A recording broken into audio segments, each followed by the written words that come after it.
All right, the fedora-wearing Jon Hudson. It's been a busy, busy time this last week with UFOs and more UFOs and politics and UFOs and Congress hearings and UFOs and everything UFOs, man.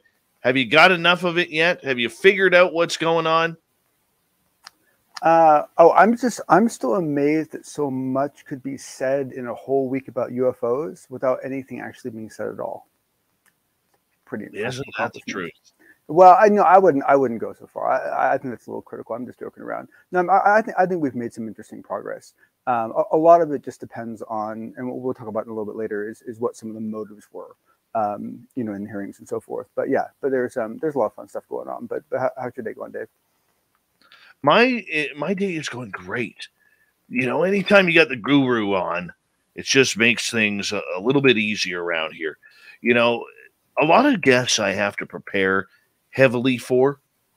The guru, I don't have to prepare very hard for. So I didn't catch all of it, but I did catch one thing I wanted clarification on. Did I actually hear you say to him that you wanted to find out if there were small furry woodland creatures called brownies that would come and do your chores for you? Did I actually hear that correctly? No, he said that.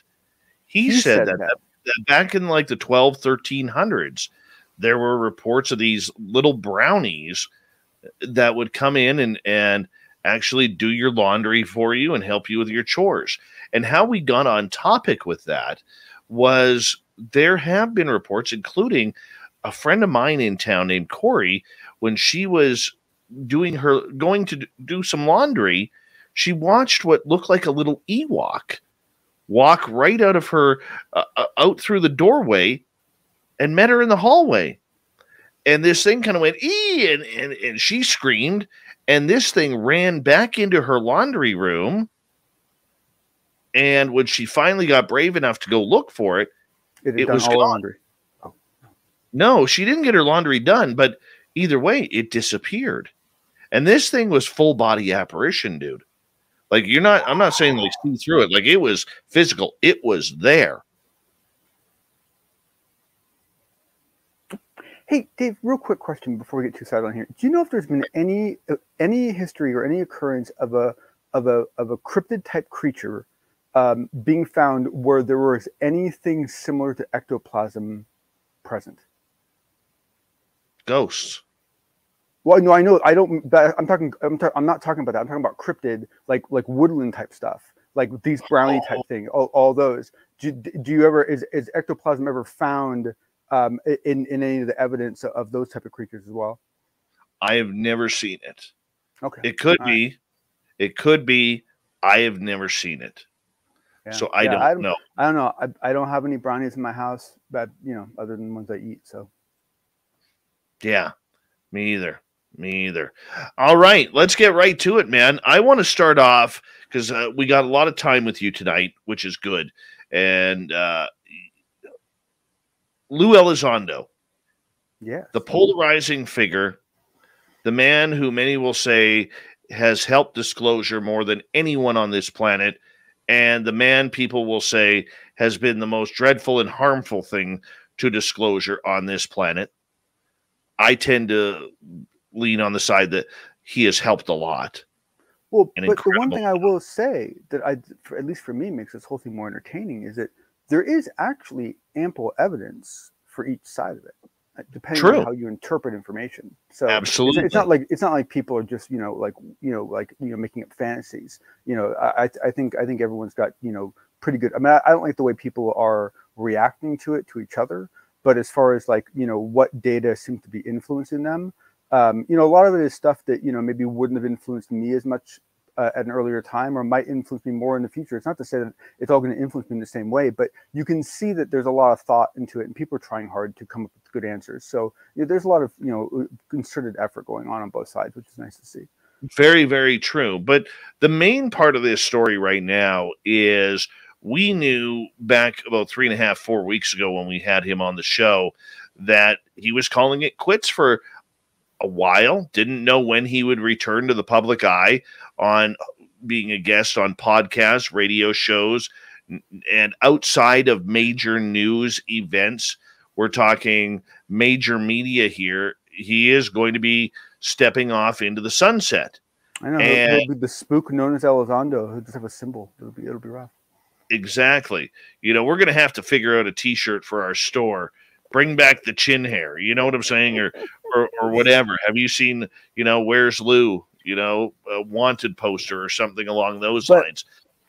But I will say this though, and this is hard for me to say because I personally, you know, do fully admit to liking Lou.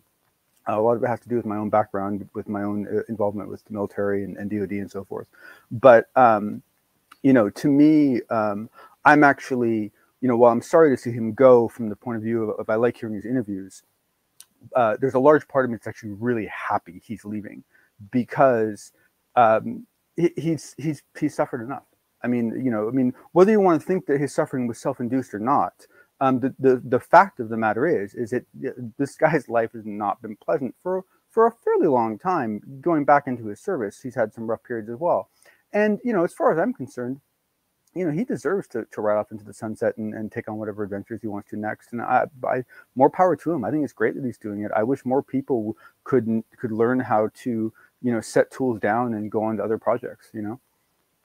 Well, I mean, that is a big part of the story.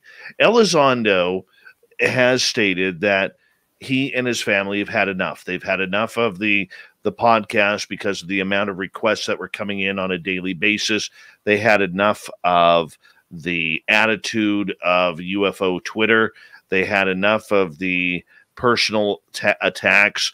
And, you know, according to his people, there have been emails of everything from outlandish attacks and verbal written berations to death threats that have come across.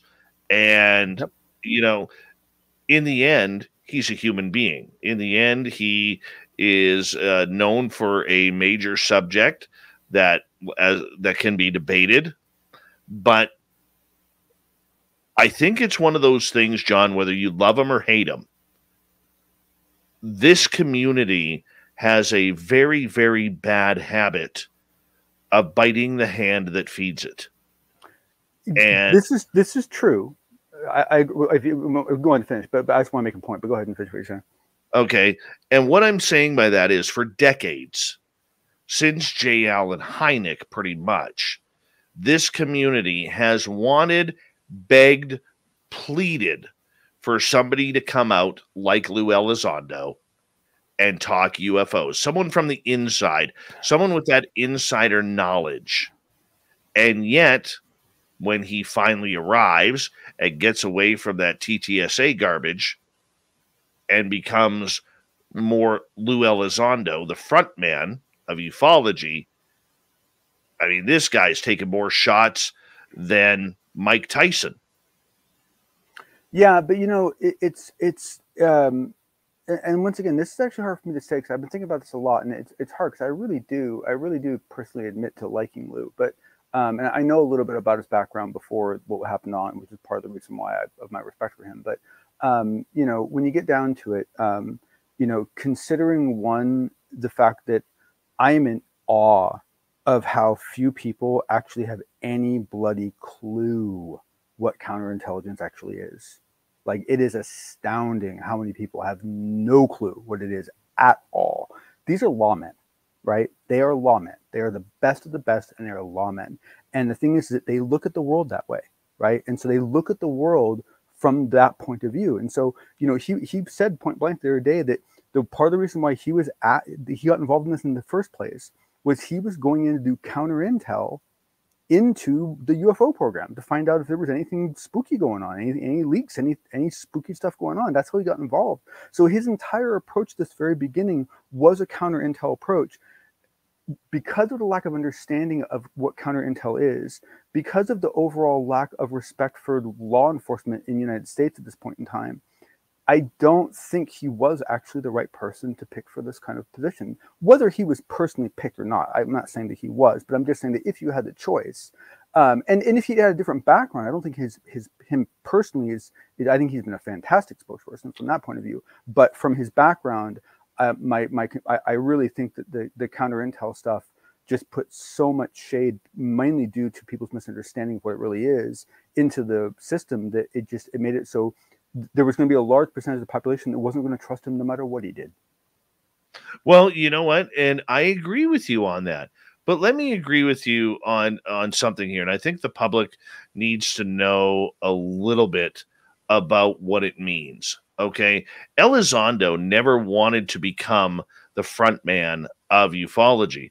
That's what Tom DeLonge was supposed to be until the dreaded Joe Rogan interview. Okay. And when you were making comments about whipping out your penis on camera, the people you're dealing with does not play well with Rockstar. And the issue that Tom DeLonge had, and this could be debated, this is just my theory on this. Okay.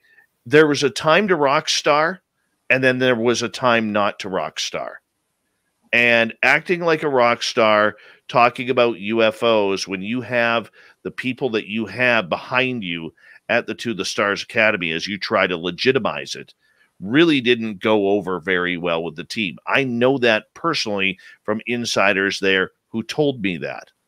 All right.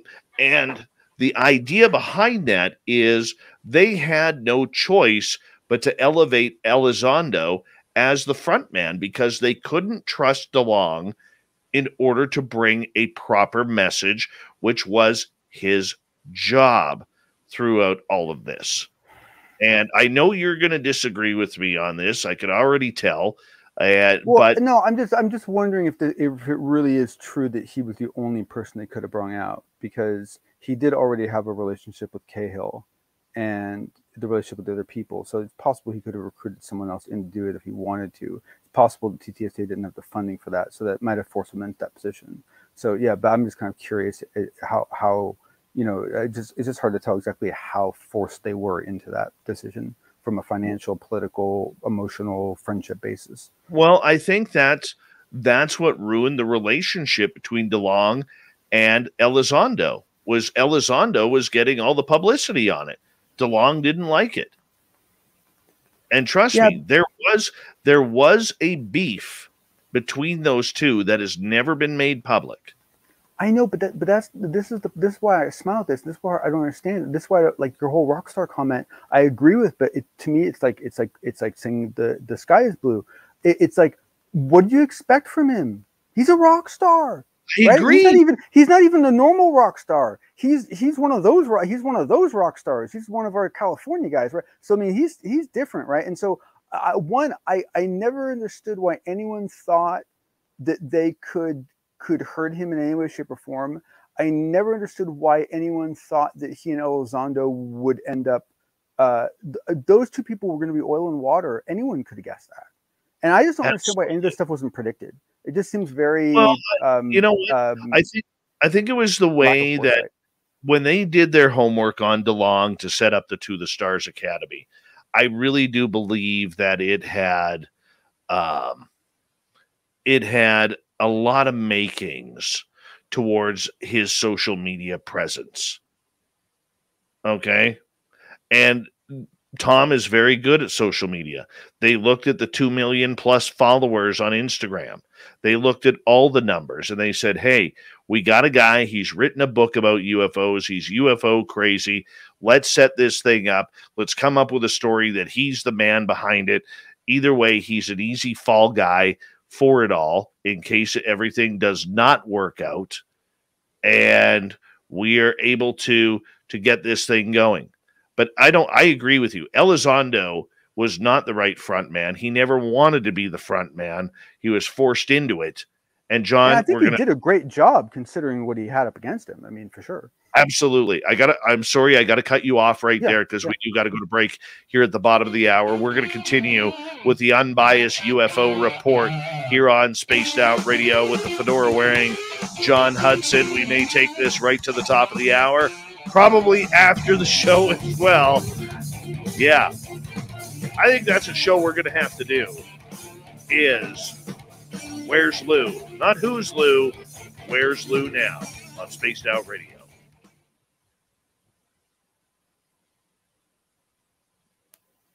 All right, we're clear. You know, the thing that's going to be hard is that he's not really going to be able to disengage. And, you know, it'll be interesting to see. You know, I wouldn't be at all surprised if the next 2 years actually ended up being more emotionally challenging for Elizondo than the last 2 years was.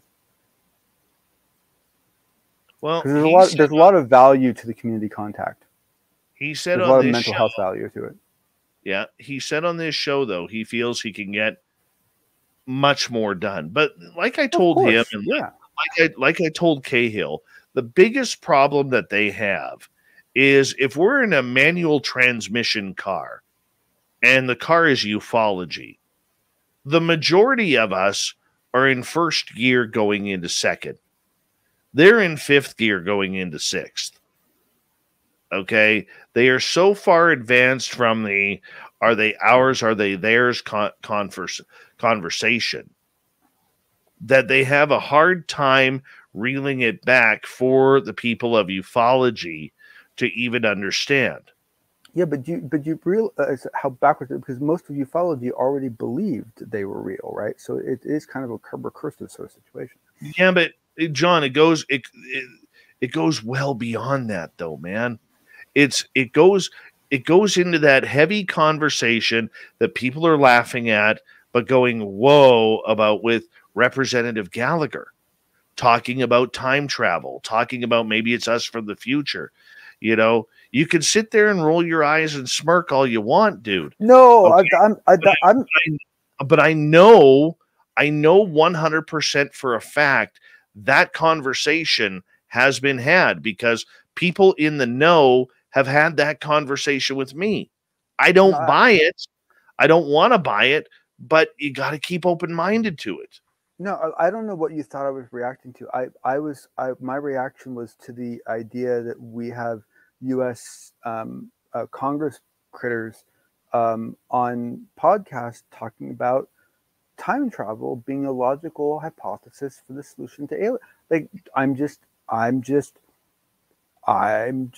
still kind of in awe of all of it, to be very honest. So I was not reacting to what you were saying. I was reacting to the idea. I apologize for taking it that way then, bud. I apologize for that.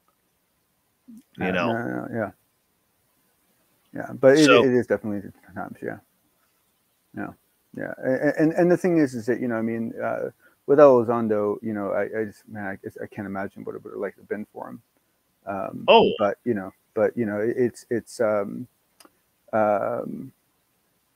I didn't even see what was you know, I don't think you were rude, man. It's all good. But you know, but the thing is that you know, I guess the challenge is that we have no idea like what else he thinks he needs to do. So we have no idea like what sort of touch points are still going to exist. He's obviously still going to be talking to Cahill and so forth because they're friends and so forth. So he's going to have, you know, he's going to have all these back channel contacts. And so it'll be interesting to see how he rolls, how he plays this out. You know, I hope he gets a lot of time just to fish and hike and camp and whatever it is he likes to do, work on cars. I don't care whatever his bliss is. I hope he gets a lot of it. I will tell you this. I saw a video from his house and the mountains that are around him. Yeah. He is in heaven, dude. Yeah. He is. Yeah. For an believe it or not, Elizondo, for people who don't know, he is actually quite introverted. And where he lives, his property is surrounded by mountains. He is in heaven where he is in Wyoming. I don't know where in Wyoming. I just saw a quick video of a camera passing, like, look at the mountains. Okay. And it was beautiful there. Yeah. I saw like one picture out of his backyard or something. And I was like, it's like he's living in a postcard. It's like, Yeah. no. All he's missing is the waterfall off the mountains. You know what I'm saying? The bear is trying to eat him. Yeah. Well, I'm sure that'll happen because that is definitely bear. Bear is going to be terrified of that man. What are you talking about? Oh, true enough. Yeah. All right. I want to say a big thank you to Heidi, Donnie Cho ×2, Anonymous Rex, and Cat Chaser for the amazing super chats tonight. Very much appreciate the love and support that you guys are giving us here on Spaced Out Radio. And we're going to kick off the final half hour here momentarily with the fedora-wearing Jon Hudson. Here we go.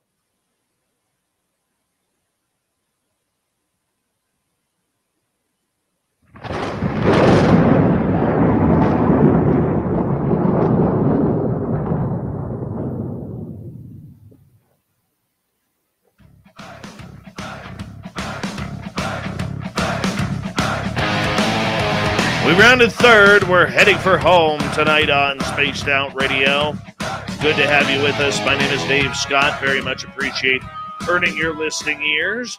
Want to remind you that if you've been missing most of this show or others, check out our free archives by going to youtube.com/Spaced Out Radio. Do old Davey the favor, hit that subscribe button. Our website is spacedoutradio.com. We have a plethora of features for you. Rock out to Bumblefoot, read Shirky Poo's Newswire. Check out our swag as well. Follow us on Twitter at Spaced Out Radio, Instagram at Spaced Out Radio Show, and on TikTok at Spaced Out Radio. For the final time tonight, we bring in the fedora-wearing Jon Hudson and the Unbiased UFO Report. And right before the break, we were talking about Lou Elizondo saying sayonara to his media tour, at least for now. Of course, John, if his book ever does come out this year, you know there's going to be another media tour for that, because there always is. Yeah, there is. I don't know. I'm super baffled as to how that book's going to be handled. I'm really confused by that one. But the thing is that we're going to keep getting information about this for a long time, because what's going to be really neat is probably in about 60 years. We'll probably get access to the information of what he was doing before the UFO program. And I think once people get the understanding of what he was doing before the UFO program, they're going to get a very, very different perspective of Elizondo. Me personally, I don't have any insider knowledge about specifically what he did, but I do have that kind of knowledge about other people that held similar roles to him, and I know their stories. And I mean, it is about as bad as you can possibly imagine it. It really is. It's awful. And so it'd be interesting to see how that stuff rolls out as well. And the other thing too is we don't know, what does this free him up for? Does this free him up to be involved in the what are we calling it again? This something smog or something? AIMSOG. AIMSOG. Go America. Maybe now he can join AIMSOG, and they need outfits. AIMSOG needs outfits. They need costumes with capes. He might be free to do that. He might be free to get involved in more of the programs. I mean, the thing is that he is, there's no, myself included, very few of us have any understanding of the taxing effort it is doing that number of podcasts, and having to say that whole thing over and over and over again, and having people constantly trying to trip you up, and some of them going really well and some of them not going really well. I mean, it's just very, very taxing. So the amount of time he's going to have to dedicate to all sorts of things will be astounding once he really kind of pivots from and it's true in any field. It's true in any field. The instant you have a PR side of it, the world changes vastly, right? It vastly changes it. It always does. It does. What does this mean for the UFO community over the next few months as Elizondo steps into the background and says, I'm done with this? I'm curious to see if he's going to keep tweeting too. So I don't think so.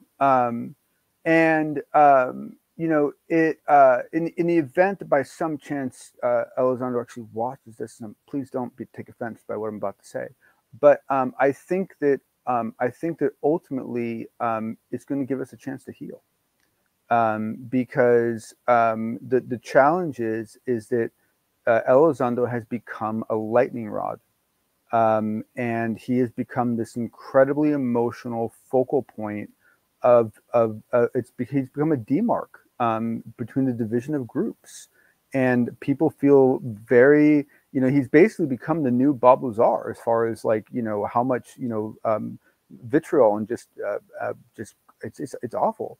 And so I think that, you know, I think with him out of the picture, I think maybe we can finally get back to talking about, you know, the actual issues and less about the people delivering the issues.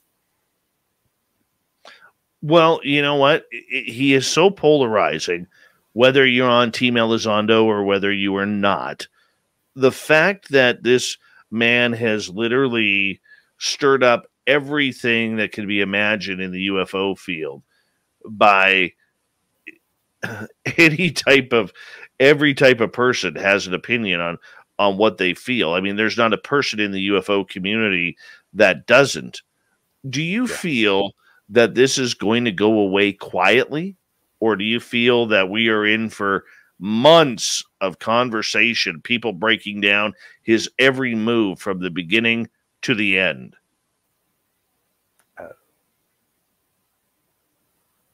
Wow, boy, you just made this conversation go really dark and depressing fast. Oh, I hope not. Well, you know, I think it really all just depends on the flow of information. You know, I think anytime you find a lull, anytime there's an absence of information, yeah, you're going to have a couple of people reaching back into their back pocket and going, you know, hey, I learned this new 10% about Elizondo. I can now tack it onto their 20% I knew before, and I can do an update to my presentation. Maybe I should, you know, throw it online. You know, it's going to happen. But I mean, I think ultimately, you know, the thing is that what continued to fuel the fire was every time he did anything, the people that liked what he did talked about it, and the people that hated what he did talked about it. So if we don't know about anything he's doing anymore, if we're completely unaware of anything he's doing anymore, then there's significantly less to argue about, right? You know, and now to be, you know, realistic and pragmatic, what's actually going to happen is everyone's just going to redirect all that animosity towards Sean Cahill, and Sean gets to play with it for a while, and we get to see how he deals with it, which will be interesting. But you know, hopefully it'll be a little less. Hopefully it'll be a little different. But you know, to a certain degree, to a certain degree, the community does need a boogeyman. And so you know, you could argue that that's a role to play, and you know, and you know, maybe that's not a bad role for Elizondo to play, especially in absence, because you know, you can kind of use him as this, you know, figure of to kind of redirect negative emotions, and he's not really real anymore, so it's okay. Does he deserve the criticism, the patronizing, the anger that he has received over the last, say, 6-7 months? Do you think that's deserving? He absolutely. Okay, look, no one deserves anger, but at the same time, anyone who's feeling anger has a right to feel it. So, as far as I'm concerned, like, everyone had their right to express their anger toward him if they had the opportunity to do so. However, the way in which people did this, the methods they used to do this, the styles, characteristics, the terminology, the language they used to do this was all, you know, stuff that I would not want my 6-year-old daughter doing, right? It's all ridiculous, right? So no, absolutely not. None of it is warranted. None of it is, honestly, a lot of that stuff, like, I really honestly, like, very personally, really struggle sometimes to understand how some of those people that say some of those things can look at themselves in the mirror. I really do. Because those are things I wouldn't say to any human ever, under any circumstances. But people get emotional. So the anger, absolutely, there's good reasons to be angry at Elizondo, right? Not necessarily because of something he did intentionally, but just because of the position he holds, because of the information that he's withholding, because of the way he withholds it, because of there's lots of reasons. Now, these are reasons that I don't subscribe to myself, but I can certainly understand why some people would. I can certainly, empathize with them to a degree and go, yeah, I get that, but you can be very, very creative. You can be very constructive about it. You take someone like the way Lynn Wallington's handled it. Like, I really like the way that she's handled it, in public. She's made it very clear how critical she is, but she's never been, rude or any of that stuff to him, right? So it's you can play this straight if you want to. Yeah, and I think a lot of people who have been critical, not just Lynn Wallington, but people like Michael Huntington, taken a lot of heat over the years regarding his alleged hatred for Elizondo that has been cooked up by the UFO community. And I think of, John Greenwald has never tried to make it personal with Elizondo. I think he's just trying to say, look, I have different information that I am getting from the sources. I'm putting that out there. It makes me wonder. All right. But on the flip side, go ahead. Hunt and I agree with you, but the problem with Greenwald is that on his own, I agree with you, but there were several times where he went on to Jimmy Church's show and would get dragged into it, and he actually said a lot of negative things about Elizondo. At the beginning, I would say at the beginning, before he interviewed Elizondo, I would agree with you there. All right. But a lot of us had a lot of negative things to say about Elizondo and et al. And until they left the To the Stars Academy, because the To the Stars Academy was not allowing them to be interviewed by anybody who had any pointed questions. Thank you, Carrie DeLong. Right. And that's just the way it was. But moving forward here, I don't think that a lot of people who criticized Elizondo or asked questions or critiqued him were doing it out of spite or malice. They just had questions that they wanted answered. Oh, I disagree. I think they had developed a lot of spite and malice over time. Well, you didn't let me finish again. Oh, sorry. I think, though, that there was, a large portion of people out there, without giving them any press, who were absolutely willing to throw knives at this guy and throw any type of sharp, pointy object at him because they didn't feel that he was worthy of the pride that he was receiving, especially from the UFO community, those who are literally holding him up like a demigod. Well, and you had several people who essentially spent a fair amount of time believing and defending him, and then they reached some point where they got some tidbit of information that for some reason was a tipping point for them, and then they flipped over, and then they sometimes become the most vocal, the most aggressive haters because they're basically emotionally traumatized from the whole thing. So it can get really nasty. Well, you know what? It's one of those things, John, where we're going to be polarized by this, not for weeks, not for months, years. 10, 15 years, 20 years down the road, they are still going to be talking about Elizondo if the aliens haven't arrived by then. I really do believe that. I really do. I really hope not, but I'm afraid you're right. God, I really hope not. Please no. But yeah, you're probably right. Well, I mean, he's going to be held in the same regard as J. Allen Hynek. And I'm saying in popularity. You may not agree with him or not, but the one thing that I learned about Elizondo over his time was you really had to read between the lines. I mean, I don't agree with anybody out there who says he didn't tell us anything. He never answered a question. He never, ever gave any information. I tend to disagree with that. I think he was smart enough to know that he left a lot of Easter eggs out there, and people just haven't read between the lines to find what those Easter eggs are, to put two and two together. Sometimes they were a little bit more obvious than what they were to other interviews. Yeah. Example, the Roswell interview he had with Ben and Joe on UFO Garage. That was nuts. Where they started talking about Roswell.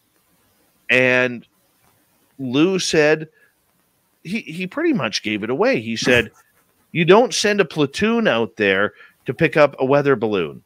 And you don't so weird. And you don't send a triaxle heavy hauler trailer out there for a weather balloon. That's obvious to me.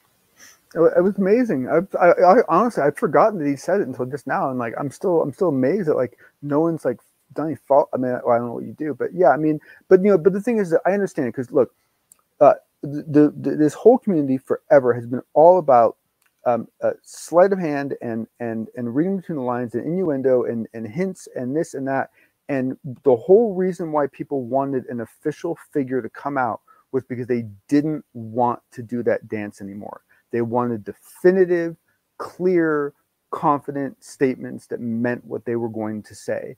And I can understand people's desire for that, thinking they would get it, and then acting very negatively to the need to then go read between the lines. Because the challenge with that is that, some people get trained in that because of their fields. Some people get trained in that for other reasons. I got trained in it because of the work I did with them and so forth. But the problem is that you can get, two different people misinterpreting, what was really said. So, it becomes quite challenging. Very true. Very true. John, you know what? I'm going to set up a show here. I'm going to look at our calendar and I'm going to set up a show about Elizondo. Maybe we'll do it for the round table. I'll specifically create the round table on the 27th for strictly Elizondo. And I think that's going to be a good show. You could do like a dating game style where like each door is like his next career. Let's make a deal. Let's make a deal. Yeah. Absolutely. Why not, man? Why not? Okay, let's move on. CNN was talking to UFOs. Tell us what that's all about. This was cool. I will try to send the link. This was cool. This was what's the guy's name? Chris Cesal. I don't remember the guy's name, but it's a 6-minute video. It is not as serious as we would all like. However, it was an evolutionary leap in that instead of actually playing the X-Files music, he has made the comment, cue the X-Files music, and like kind of rolled his own eyes, like acknowledging that the joke is there, but not actually doing it, right? They had an alien little picture that showed up at once. But other than that, he dealt with the topic very cleanly. And what impressed me is that he clearly, they clearly did some of their own analysis of what was out there, because he lays down a framework for what happened, when, and why. And it's not off from what I know, but it is a little different. But what was really interesting was that, and we're talking about 6 minutes here, in that 6 minutes, he probably dedicated 45 seconds or more to a really nice statement about Harry Reid, and about how much this meant to Harry Reid, and about what a good thing this was that everyone was doing this because it meant something. That was cool. He also tied in Bigelow and told Bigelow's origin story, which, I mean, I think I'd heard it once or twice before, but it's not something you hear often. The whole thing about, I think it was his parents who died in the plane crash, and the grandparents saying that telling him they thought it was a UFO that was somehow involved in the crash, or it wasn't. It was family. I don't remember exact details, but the fact that you had this guy on CNN telling Bigelow's origin story in a 6-minute UFO segment was weird. But to be honest with you, if he hadn't covered Bigelow, it wouldn't have been an honest report, right? Because Bigelow does have a big part to play. So he did a good job of kind of taking a look at it. It wasn't, quite as serious as I would like. It didn't hit every point I would like, but I was really pleased. I thought it was a really good 6-minute thing. It was good. Very cool. Okay. I think we're going to end up seeing more of this. I really do. I really do. I think there's going to be more features coming up on specialty news channels regarding this, especially if we start seeing more hearings and more politicians talk about it. I really do believe that this is where we're going to see it. Well, because you and I know that there's newsrooms all over the world where there's people that have been sitting on stories or trying to get stories, acknowledged, and now they're going to think they have a shot, right? And we're starting to see that. Gary McKenna even came out with a new article, right? I mean, that's what happens every time a new thing happens. Everyone comes out of the woodworks and goes, "Remember me?" So it'll be fun. All right, 45 seconds left, John. Where do we see this going in the next few days to a couple of weeks? I honestly, I don't really see anything happening. I mean, there might be some fallout. The problem is that any activity that would happen in that short period of time would have been driven by the closed door hearing. It would not be driven by the open door hearing. However, and something I need to check into myself, I'm meaning to, I don't know if I don't know exactly what happens when you enter in a foreign document into congressional record. I think there's a small chance that it might trigger a certain evaluation of the document, which would be interesting. Yeah, and that's something I got to find out. That could be fallout. That could be interesting fallout. But I don't expect anything. And the thing is, it's not until we get AIMSOG. Dude, we're running out of time here. I got to cut you off there, John. But until that group gets built out, not a lot's going to happen. So yeah. All right.